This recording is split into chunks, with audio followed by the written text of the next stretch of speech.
ऐसा करो, मुझे मेरे घर भेज दो। उससे क्या होगा? शायद मौसम चेंज करने से मेरी तबीयत ठीक हो जाए। और वैसे भी यूनुस वहाँ बहुत अच्छे अच्छे डॉक्टर हैं। लेकिन मैं भी छुट्टी नहीं कर सकता। तो तुम्हें छुट्टी करने का कौन कह रहा है?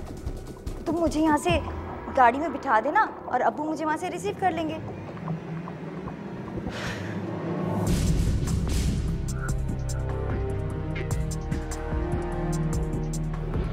अच्छा, करता हूँ कुछ।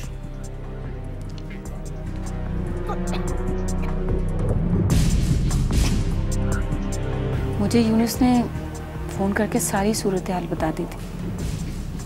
मुझे ऐसा लग रहा था कि जैसे यूनुस एक छोटे से शहर में रहने वाला सादा लौ इंसान है और नौशीन एक बड़े शहर की रहने वाली तेज़ लड़की। बहरहाल मैंने यूनुस से कह दिया था कि नौशीन को भेज दो, और 2 दिन बाद ही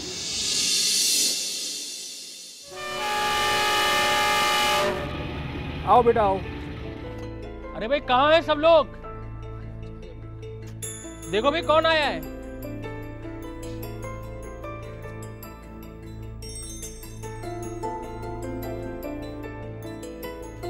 बाजी, अस्सलाम वालेकुम बाजी।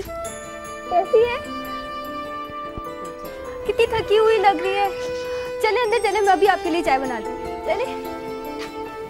मुझे यूनुस फ़ोन पर नौशीन की सारी हरकतें बता चुका था। शायद इसीलिए मुझे उसके आने की कोई खुशी नहीं हुई, बल्कि एक अजीब सा धड़का लग गया था। एक अजीब सी बेचैनी थी कि वो यहाँ क्यों आई है।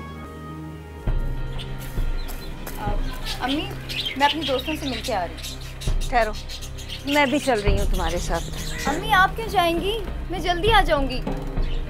देखो बेटा, तुम शादीशुदा हो, मैं तुम्हें नहीं रोकना चाहती, लेकिन पता नहीं क्यों मेरा दिल डरने लगा है। अम्मी आप भी कितनी उल्टी सीधी बातें सोचती हैं। मैं आ जाऊंगी ना, मैं कह रही हूँ। देखो बेटा, मैं तुम्हें जाने से नहीं रोक रही, लेकिन अच्छे बुरे की तमीज़ तुम्हें खुद होनी चाहिए। मुझे पता है, कोई बच्ची नहीं हूँ।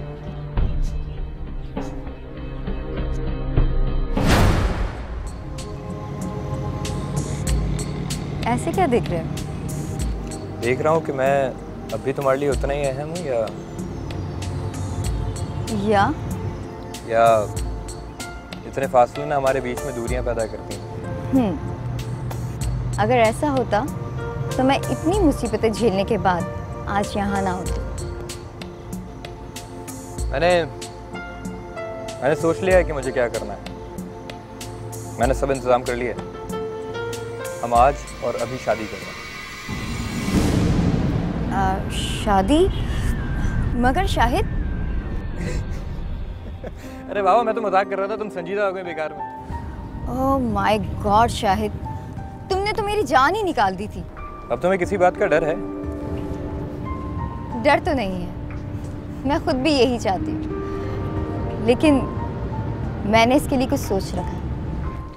यार तुम समझने की कोशिश करो कि तुम्हारे बगैर एक एक दिन मुझे गुजारना कितना मुश्किल हो जाता है। मुझे अंदाजा है, क्योंकि मेरी भी यही हालत है। पता है शाहिद, अगर मेरा बस चले ना तो मैं तुम्हें एक भी पल अपनी आंखों से दूर ना होने दूँ। मगर क्या? तुम देखते जाओ तो मैं करती हूँ।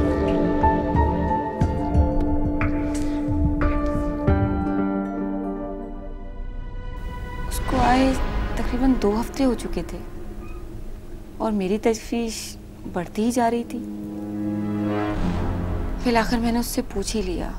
अम्मी, यूनुस को समझाया ना कि वो कराची शिफ्ट हो जाए। चलो ठीक है, मैं उससे बात कर लूँगी, लेकिन ये सब कुछ इतनी जल्दी तो नहीं हो सकता। उन्हें करना ही क्या है, 10-15 दिन में अपने मकान का सौदा करें और यहाँ आ जाएं। मैं तो जल्द से जल्द उसको वापस भेजना चाह रही थी और वो मुस्तकिल यहाँ रहने का सोच रही थी। लेकिन मैंने भी फैसला कर लिया था कि मैं यूनुस से कराची आने के लिए कभी नहीं कहूँगी।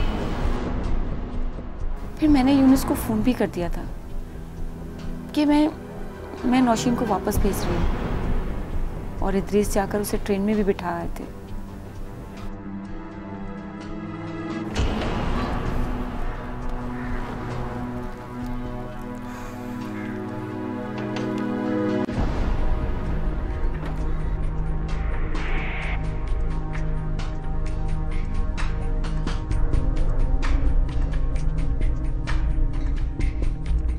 बेटा, घर में हरियत तो है ना?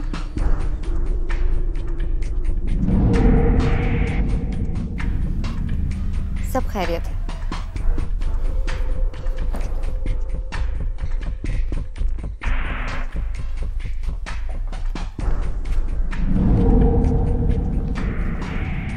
नौशीन, ये क्या तरीका है?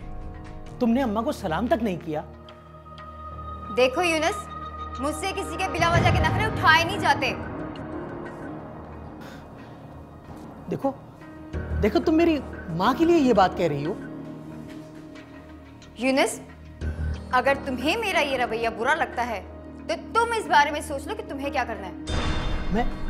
मैं तुम्हें समझा भी नहीं सकता क्या? नहीं, मैं कोई दूध पीती बच्ची नहीं हूँ। एक समझदार और पढ़ी लिखी लड़की हूँ। तुम्हारी तरह अनपढ़ गवार नहीं हूँ। तुम हद से बढ़ रही हो। बस, मैं तुमसे बहस करना नहीं चाहती। आज के बाद तुम मुझे किसी काम से रोक टोक नहीं करोगे। That's it.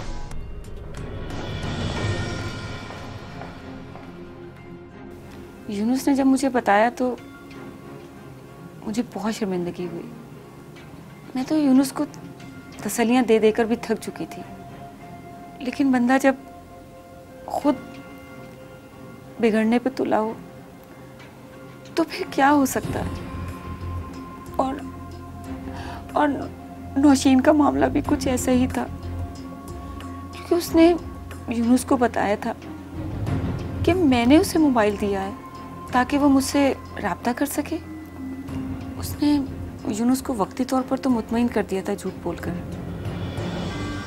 मगर जब मैंने उसको सच बताया तो अरे नहीं जान, मैं ऐसे हालात पैदा कर दूंगी कि वो खुद ब खुद ही मुझे छोड़ देगा। तुम इतनी बेसब्री से काम मत लो, मैं बहुत जल्द इस जगह से छुटकारा पा लूंगी।